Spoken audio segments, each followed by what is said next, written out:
सेविपा का पडिया रे दड दड दड दड दुड दुड दुड पण सुटला कळी काळा बापुडिया रे एक भव शिवा काही काही दगडात आणि काहीच काहीच पडत नाही.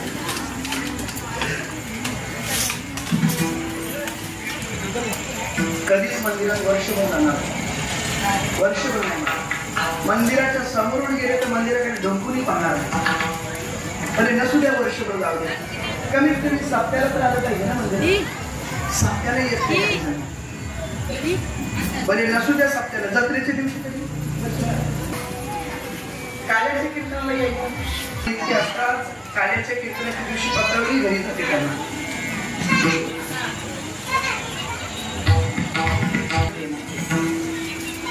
कोण सांगून कुठे बायको सांगून कुठे देवाचं नाव घ्या देवाचं नाव घ्या.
साधावया भक्तिकाज नाही राज मुक्काम इटाडे सर्व पंचप्रसिद्धी आणि गुरुवारी आणि महाप्रसाद घेण्यासाठी बसून घ्यायचा आहे. कृपया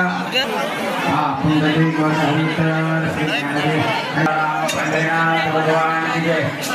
तसेच कृष्ण महाराज भंडारी माणिक दादा जनार्दन दादा हे सन्मानित करीत आहे. उपस्थित सर्व या परिसरातील वारकरी वैष्णव आदरणीय कृष्णाजी वाकडे साहेब आपलं देखील आपले स्वागत आहे. उपस्थित सर्व मध्ये बसू नका थांबा 2 मिनिटं थांबा बसू नका. वारकऱ्यांना विनंती सर्व उठतील त्यानंतर सुस्वागत. चला भाविक मंडळी बाहेर आता सूत्र देते, कोणी बाकी असतील महिला मंडळ सदानंद हलट जेवले का? ओके. आपले वरिष्ठ लिपिक आहेत सोहळ्याचे सदानंद हलट साहेब, आपलं देखील हार्दिक स्वागत. वनिता जाधव शिवनगरच्या सरपंच मॅडम या ठिकाणी आलेल्या आहेत.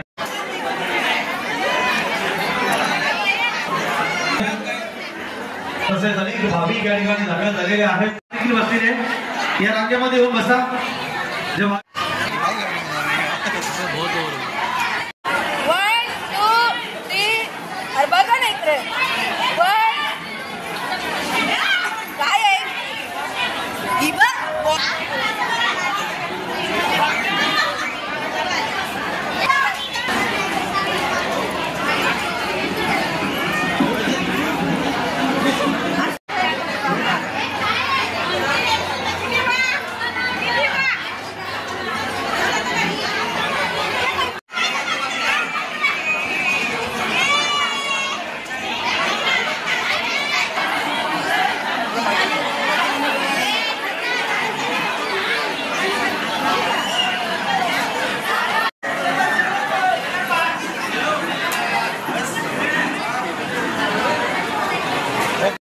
आज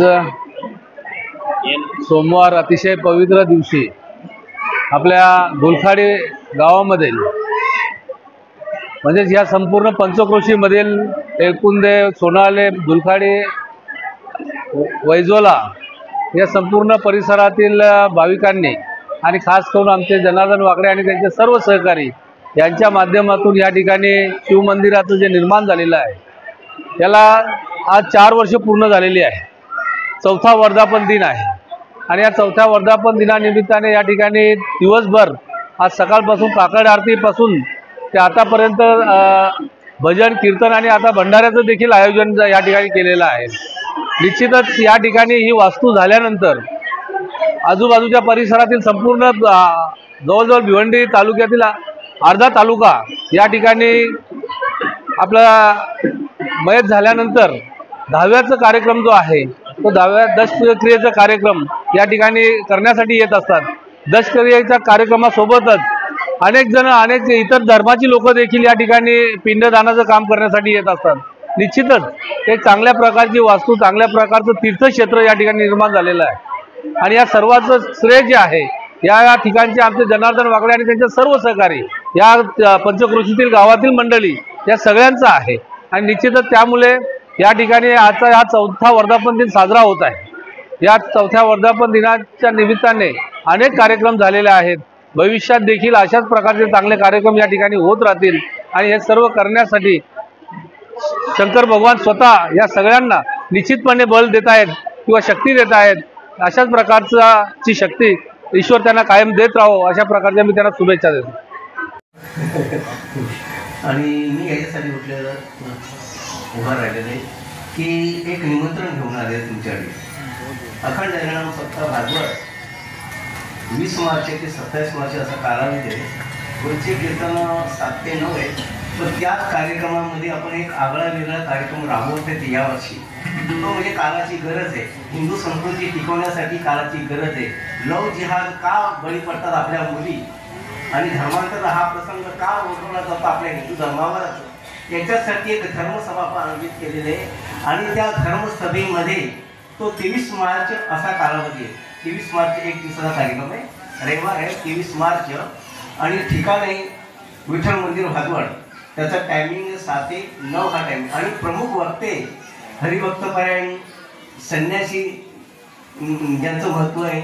संन्यासी जे आहेत अमृत महाराज जोशी एक प्रमुख वक्ते आहेत आणि सदगीर महाराज एक प्रमुख वक्ते. त्या कार्यक्रमासाठी तुम्हाला सर्वांना निमंत्रण देतो. पत्रिका तुम्हाला नक्कीच मिळणार नाही. कीर्तन आपण रोजच ऐकतो पण सध्या या काळाची जी गरज आहे ते जगापुढे मांडलं पाहिजे. आता भागवत कथा रोजच ऐकतो, रामायण रोजच ऐकतो, देवानी काय केलं हे नेहमीच रोजच ऐकतो, पण आमच्या शूरवीरांनी काय केलं पाहिजे हे सुद्धा ऐकलं पाहिजे. राजा छत्रपतीची जेव्हा हत्या झाली आणि हत्या झाल्यानंतर मराठ्यांनी केलेला साम्राज्य हे जगापुढे आता मांडायला पाहिजे. प्रत्येक कीर्तनाला मी विनंती करत असतो, मी प्रत्येक कीर्तनकाराला की प्रत्येकाने लव जिहाद ज्याच्या हिंदू संस्कृतीत होणारे आक्रमण याच्याविषयी थोडासा स्पर्श केला पाहिजे, कारण काळाची गरज आहे. चारी बाजूनी आपल्याला पोखरलेलं आहे, त्यांचा फॉर्म्युला ठरलेला आहे. 2047 पर्यंत आपण आपल्या मुलाला डीएम बनवतो, पण ते सांगतात तुम्ही डीएम बनवा, आम्ही आमच्या पोराला पीएम बनवतो. आणि पीएम बनवला तर तुमचा डीएम सुद्धा आमच्या हाताखाली काम करणार आहे. बघा, एक थोडीशी महिला एकाकडे उपचार घेत होती आणि उपचार घेत होती त्यावेळेला मुलगा होण्यासाठी डॉक्टरांनी पूर्ण प्रयत्न केले पण यशस्वी झाले नाही. डॉक्टरांनी शेवटी सांगितलं की बाबा मी प्रयत्न केले पण तुम्हाला पुत्र संतती होणार नाही. पण मला दुःख वाटते की एकच अशी पेशंट आहे की माझ्याकडून तुम्हाला उपाय होऊ शकला नाही. परंतु तुमच्या भावाचा काही मुलं असतीलच ना, तुम्ही भावाची कशाला माझी नव्हे, म्हणजे 10 झाला म्हणून तू चुकी मानतो आणि आपण एकावर उरकतो ना 2वर उरकतो. ही सुद्धा काळाची गरज आहे की प्रत्येकाला ती आपत्ती असली पाहिजे. हिंदू मनाचा त्याला अधिकार आहे की त्याला ती आपत्ती हे परमार्थ सांभाळण्यासाठी आणि एक कीर्तन प्रवचनासाठी, परमार्थ सांभाळण्यासाठी आणि एक व्यवसाय सांभाळण्यासाठी. आणि देशावर जर संकट आला तर त्याला सीमेवर माझा मुलगा असणार यासाठी एक मुलगा, मग ती पुत्री असली तरी चालेल, जननी पुत्री असली तरी चालेल. देश हमारा हमको प्यारा, कितना सुंदर कितना प्यारा, इसकी खातिर जान जाए तो ये सौभाग्य हमारा. जय श्री राम. Speed news Bharat.